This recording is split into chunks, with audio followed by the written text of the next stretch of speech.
салому дуруди бепоён ба ҳама тамошобинон ва шунавандагони канали Бахтиёр, ҳамаи шуморо хушомадед мегӯям. имрӯз баҳратон боз ҳам як қиссаи ҷолибро пешкаши шумо мегардонам. гарчи андар сад баҳорам гул бирояд аз дигар, бои фасли рафтани ту аз димоғам дур нест. сиёвош рӯ ба чашмони вожаҳо овард то ба он рози дил гӯяду қиссаи ишқи пайдову пинҳонӣ худро ифшо созад. бародаро фадзор плюс овардагим оригиналаш истестоли Франсия бошад, яне ки барои харобшавӣ як пачкаш 36 капсула дора, як пачкаш 8 то 12 килограмм метавонад хароб кунад. кадоми даркор бошад занзанӣ ба тамошарои Русия равон мекунем. то ба он биситезад ва гоҳи дигар нармаки сари зулфи хушбӯи шаҳнозашро ба хотир оварда онро чун хаёлати рангинаш шонасонаду ҳамчун нафари масту махмур дар бағали он чаман нишинад. яъне ин вожаҳо дарди дил дақиқанд. сарнавишти як писари деҳотист ки худро аз миёни анбӯҳи одамон дур месозаду пайваста дар роҳи муҳаббат бевасл шаҳнозааш месозад.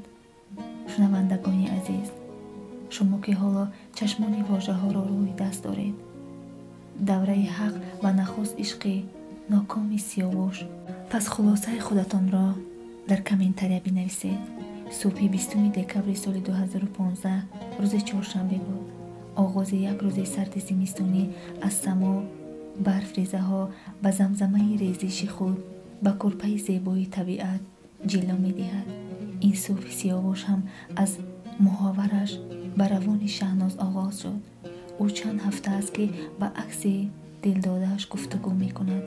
гаҳе чун девонаҳо ҷанг мешаваду гаҳе дигар мӯи нозукашро навозиш мекунад. баъзан шеъракеро ба вафси рухаш мехонаду мегирияд. аз кори кардааш ва ҳам механдад. баъзан аҷабо девона шудааст чи? дақиқ девонаи ишқ аст ӯ. ба ёд овард соли қабл айни қиём офтоб паси пушта менишаст. шаҳноз хост сиёвош шеърҳои эҷод кардаашро барояш бихонад. нахонда давиду давид то рӯи ҳавлии шаб нахуспид. шеърҳо гирд овард, супориш иҷро кард, супориши нотамомро то субҳ варақдаста тимсоли як китоб шуданд.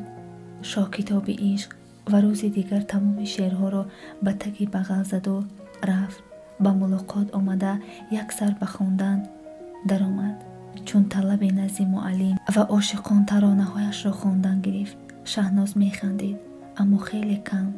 бадгирист, сахт бо алам. сидқан чашмони шаҳлояш баҳри об шуданд, чун як обанбор. ашкҳоро ғун доштанд. сарашро хам кард. сукут, о дунёи сукут чӣ тӯлонист талх. сиёвош ҳамоно мехонд.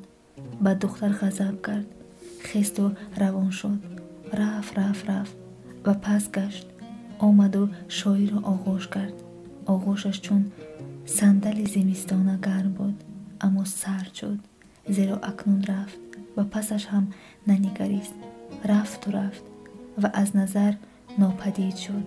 баҳори табиати зинда. наврӯзи шаб 24 март буд соли 2015. телефон нола кард. рӯи он навишта шуда буд рақами ношинос. сиёвош бо пашқи тугмаи нолаашро боз дошт. салом сиёвош. салом шомад бахайр. аз ту ҳам. ин ман шаҳнозаат. хубӣ? не чӣ шуд? мехоҳам бароят суханеро гӯям ки дар дилат абадан боқӣ хоҳад монд. ту чӣ мегӯӣ? мемирам. тарақ телефонро рӯи замин пош хӯрд. ба узвҳо ҷудо шуд. рӯи таблои телефонро 2 қатра об тар кард ва ин охирон суҳбат буд. сиёвош боз рафт ба суроғи хотира ва хандид, чун ба ёдаш омад пораи ҷолиби арӯзгори муштараки ду дилдодаи ноком. рӯзи шаҳноз занг зад. сиёвош ба хонаи мо меравем. чаро? модарам чӣ мехоҳад? шуморо бубинад. меравем. хонаи шаҳноз. ҳама ҷо озода. чун назди мез рафтем. рӯи дастархонро самбуса себ медод. چقدر میپسندیدم. شما از کجا میدونید که من چنین سمبوسه را میپسندم؟ شهناز گفت 24 می ساعتی 14:03 در اداره مشغول کدام کاری بودم. کسی زنگ زد. شهناز بود. خواهش نمود تا او را به خوراکخوری برم.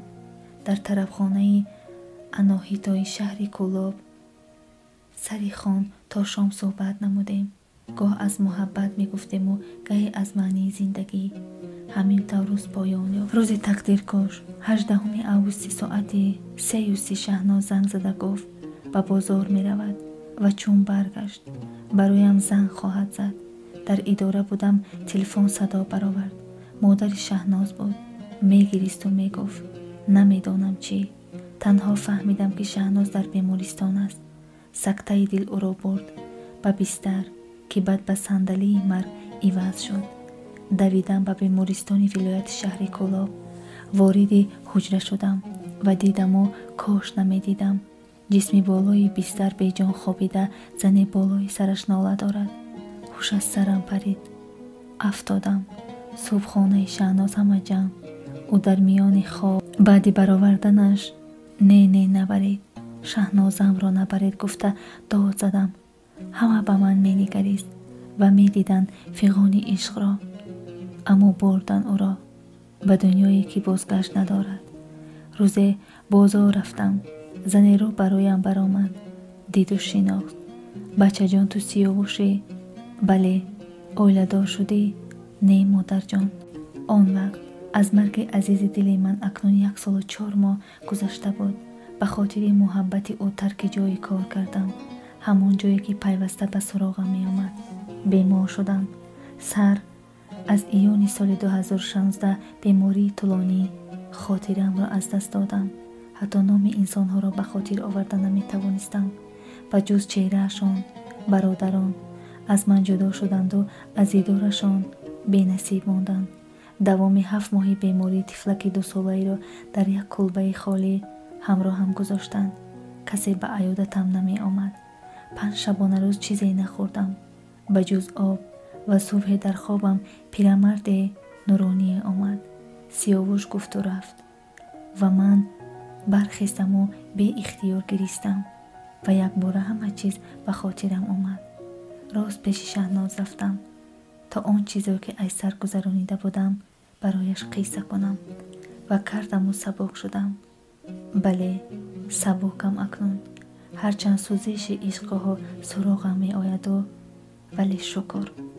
شنوندگان عزیز و گرامی، قصه ما به پایان می رسد. حتما فکرهایتان را در کامنتر نویسید.